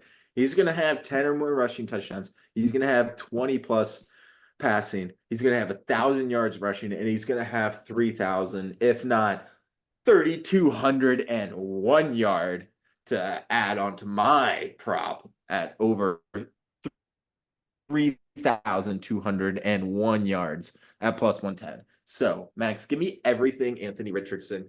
I agree with you. 18 and a half, disrespectful. 10 rushing touchdowns, disrespectful. 3,200 yards, disrespectful. Give me everything Anthony Richardson this year. Houston defense, like all these defenses suck. Give me it all. I'll give you two more. Well, I know you said never mind. You Yeah, just yeah, yeah, yeah, yeah, yeah. you mentioned Houston. I don't know. I'm on the Houston train. Dalton Do it. Schultz mentioned 550 and a half receiving yards at plus 110. That's a little more reasonable than like Kittle, but 550 Wait. second year with Stroud, got that chemistry down. Come on, he's grabbing Oh, like 550? Yeah, the model loves that. The model loves that. The model he's gonna loves get that. like 650. 650? Yeah, we still like 650. No, I was saying he's probably gonna get like 650. Oh, yeah, yeah, yeah. 650, we start getting closer, but yeah, plus money's 550. Yeah. Yeah. Give me that. And then Diggs, who this is more of just a is he actually considering all the people that CJ Stroud has Yep. for receiving yards is 900 and a half at minus 110. Minus 110 for under as well, obviously. Um, I'm gonna look it up. I don't remember a year that Stephon Diggs didn't Oh, have 1,000 yards. yeah. But are they kind of doing what I just said, like thinking of all the targets he has? But it's not like Allen and, well, Cousins did kind of have. No, they kind of had other people, but you know, he has been like the 1-1, but now he's got like he is the 1-1, but like tanked out Nico Collins. We're fine without him, you know, type thing. I mean, shit, Max, if you look at it, just in the top, like, so Stephon Diggs had 1,100 yards last year, 8 touchdowns. He also plays in Buffalo, where it snows for the last 6 games of the year. You can't even throw the fucking ball. True. And on top of that, he had the biggest, he didn't have the most targets, but the difference between receptions to targets is greater than anything I'm seeing right now. So he had 107 receptions, 160 targets. Nobody except for Puka Nakua had that same ratio. And So Puka they're had, still looking for him. Yeah. yeah, exactly. So 160 targets. I mean, you're gonna get your yardage there. So I like that a lot. What was you said 900? Yeah, he needs 901. No, I mean, dude, yeah, totally. Yeah, I fuck with that. Unless there's some weird Diggs Stroud shit we don't know about, but Yeah, I don't see that being an issue. I like that a lot. Okay. those were. Any other props you have?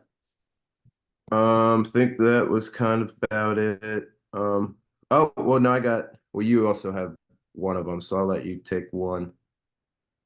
Um, Etienne rushing yards 925.5 at minus 110. Okay. Well, and then the 1,000 yards plus 120. Is that what you were getting at? No, I didn't even see that after when I was looking at what you had for JT, but Oh yeah. and Yeah. then I don't know. I don't know about that one. I feel like he could, but he's a big screen guy too. Like just dish it. Yep. No, Um, I don't hate that one bit. Kind of the same with Joe Mixon at 850.5 rushing yards, and that's plus 100. Okay. Okay. I don't hate those. The because I looked only at the 1,000 yard rushing ones. I didn't look at the over under rushing yards. I just looked at the 1,000 or more. So yeah. Okay. Yeah, I like Etienne I still like Etienne at 1,000. I know you don't it's plus money, so it's close. To your point, JT minus 180 for 1,000 rushing yards. You can parlay that with McCaffrey, I'm pretty sure. So you might as well just do that and call it a day. Yes. But I have two more plays, and then I will get the fuck out of here. I'm removing my Trevor Lawrence TD passing play unless you want to bring that up. But um, Well, he was like 22.5. oh, Like, that sounds better. I I had it 25. screenshotted. Yeah, 22.5 at plus 115. I like that better than the 25 at 160. Okay, I like that. Okay, fair, fair. Um, this one is outside our juice range, but if you can parlay it with something really simple you like a JT 180 minus 180 rushing yards, or maybe a Christian McCaffrey minus 185, 1,000 rushing yards.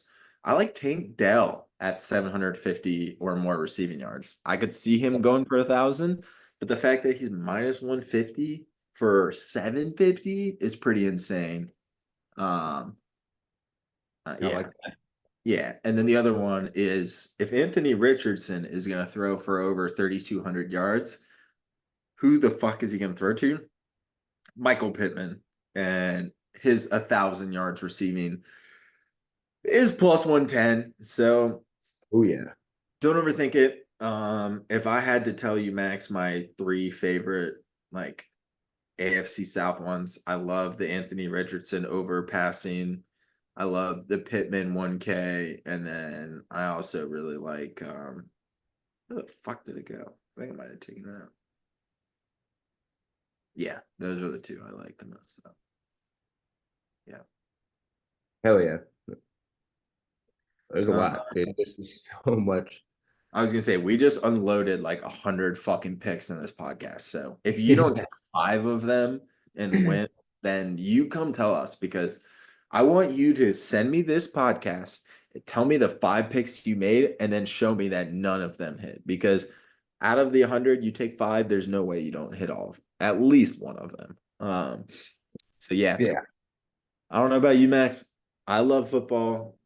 We need to pace ourselves when it comes to podcasts on previews because I'm so amped up about football that I could keep doing this and I forget that we haven't even started the season yet. And we haven't even gotten into like Packers, Bears, Steelers, like drama and like the rants and all that shit. So Oh, it's awesome.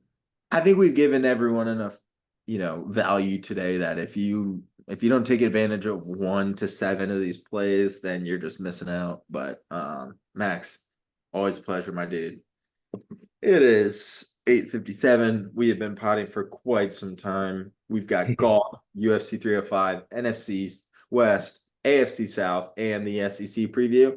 And we did not short any of those previews. We gave you everything we have. I have nothing left to give on this podcast tonight. So Max, without further ado, let's let the people go decide on their own. Allow ourselves some decompressing time with our puppers. And let's lock in for the FedEx St. Jude and some UFC. And then next week, we are going to get to the next couple previews. We've been grinding. So hopefully you guys have been listening. I will try and go back and listen to the big pod plays. And maybe we can just do one post on like an article or something with all of our big time futures. Like if we had to pick a couple for each thing. Maybe we'll get into that. But we're not going to do that tonight. We're going to go home. We're going to hang. I got, you can't see it. I've got PGA Tour 2023. I just came in third in the players.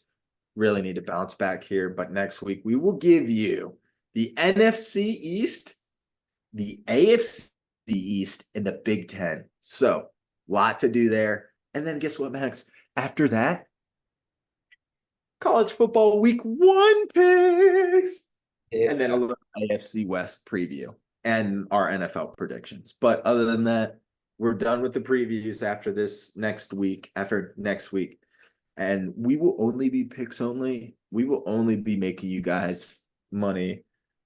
Every single one of us on this podcast hit over 50% on the year between college and NFL. We plan to do that again and some. So, yeah, don't fucking miss out now. You are only losing on long-term value by not listening to these podcasts right now. That's all I'm going to tell you. Because when Marvin Harrison has 500 yards in 6 weeks, and he's got 12 weeks to break 1,000 yards, and you could have gotten him at minus 125, or you could have had George Kittle at over 750.5 receiving yards, and in the first 6 games, he's already at 700, and you're just waiting for those last 50 yards over the next 10 weeks. You're going to be like, God damn it, Max, I'm sorry. So don't fuck up. Don't not listen to the two brothers because we're here. We're here every goddamn week. We will be here every goddamn week until we win the lottery or we win futures that will let us quit our jobs. Yep. Heard it here. I love you, buddy. We will talk soon. Thanks, everyone, for listening. That's a wrap. Peace.